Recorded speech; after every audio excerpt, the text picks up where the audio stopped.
bien salut tout le monde, c'est Betix. On se retrouve aujourd'hui pour un game review assez spécial.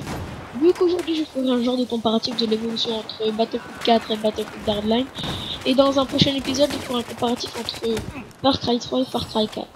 J'ai décidé de faire ce comparatif suite à la demande de Yessin123 qui me dit rien à dire, excellent, bonne critique d'Hardline, mais après une fois tu pourrais faire un comparatif du genre Far Cry 3 vs Far Cry 4 ou Battlefield 4 vs Battlefield Hardline.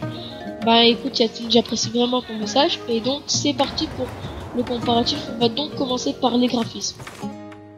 Au niveau des graphismes, on observe une forte régression, mais je n'ai pas besoin de rajouter, j'ai tout dit dans le dernier épisode. Passons à la jouabilité. Au niveau de la jouabilité, il y a eu l'ajout d'armes sur Battlefield Hardline, notamment le retour de la M16A3 qui était une très bonne arme dans Battlefield 4. Ils ont également gardé certaines armes de Battlefield 4, telles que la M416 et le Scout Elite, qui était un bon sniper. Ils ont également rajouté des armes tactiques telles que le taser et les grappins. Malheureusement, ils ont supprimé le mode de jeu le plus important de Battlefield, qui est le mode ruée, étant pour moi le meilleur mode de Battlefield. Ce qui m'a aussi plu, c'est le fait que les armes et les gadgets ne se débloquent pas avec le grade, mais avec l'argent qu'on gagne en tuant. C'est une très bonne fonction.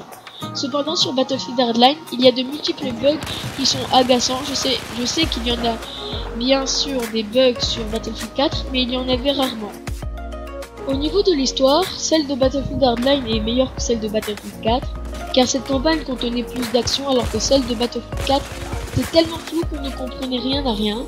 Également, une des raisons que la campagne soit excellente, c'est qu'elle est très longue. On a donc affaire à une grosse intrigue avec beaucoup de suspense.